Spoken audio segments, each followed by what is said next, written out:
Novak Djokovic cops new blow as Lleyton Hewitt's call for $4.3 million change vindicated amid wild scenes. There were dramatic scenes in the qualifying rounds of the Davis Cup that proved the Aussie tennis legend correct. Novak Djokovic's injury has seen Serbia knocked out of the Davis Cup in the qualifying rounds, although the tennis star has received some encouraging news about his hamstring. And the crazy scenes that played out around the world over the weekend have vindicated Lleyton Hewitt's call for the format to revert to home and away ties. Djokovic was unable to play for Serbia against Denmark due to the hamstring tear he suffered at the Australian Open. Initial reports suggested he might not play for the next 2 months and could opt to make his return at the French Open in May.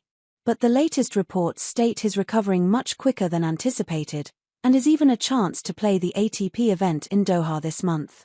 However, the 37-year-old flagged after the Australian Open that he might look to alter his schedule again this year and focus on the Grand Slams and ATP 1000 events, meaning Doha might be a pipe dream for fans either way. One trophy he won't be winning in 2025 is the Davis Cup. Playing without the injured Djokovic, Serbia blew a 2-0 lead in Copenhagen as hosts Denmark stormed back to complete a 3-2 win. Holger Rune helped the Danes stay alive by teaming up with Johannes Ingildsson to claim the doubles and then atoned for Friday's singles defeat by beating Miomir Kekmanovic 6-2 6-4. Elmer Mola then recovered from a set down to beat Hamid Medjedovic in the deciding singles rubber to spark wild scenes of celebration in Copenhagen. Denmark captain Frederik Nielsen said, "I'm elated. It's an unbelievable feeling. It's the first time in Danish Davis Cup history that we managed to come back from 0-2 down, and I'm beyond delighted." There were 11,000 fans packed inside the Royal Arena, a stark contrast to the disappointing crowds that have plagued the Davis Cup over the last few years. Officials decided to revert to the traditional home and away ties in 2025, resulting in home teams drawing massive support around the world. Rune said, "Feeling the support of this amazing Danish crowd, I get goosebumps. It's spectacular. It's a unique feeling I haven't felt in my life." The decision to switch back to the old format came after Aussie captain Hewitt continually pushed for it. Describing the new format as ridiculous and stupid, the Aussie legend previously said, "The number one thing is home and away ties. I have watched plenty of vision the last few years, even of back in the day when I was playing, Pat, Cash, Pat, Rafter, these guys.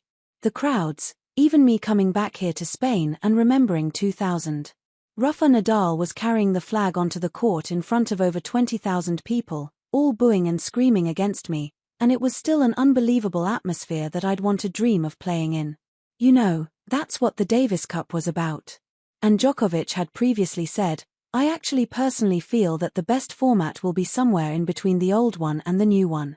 The fact that we, as a team, have not played in Serbia many years is not great, because we don't give an opportunity to people in Serbia to watch us play, especially young people, young tennis players." In other results, Australia beat Sweden 3-1 in Stockholm as Olympic gold medalists Matt Ebden and John Peers triumphed in the doubles to book their first home tie since March of 2022. The USA romped to a 4-0 win away to Taiwan, while the Czech Republic dispatched South Korea by the same score. Austria whitewashed Finland 4-0 and Croatia strolled to victory over Slovakia. And France and Spain both won their doubles rubbers on Sunday to ease through against Brazil and Switzerland. Australia will face Belgium in the next round after more crazy scenes in their win over Chile.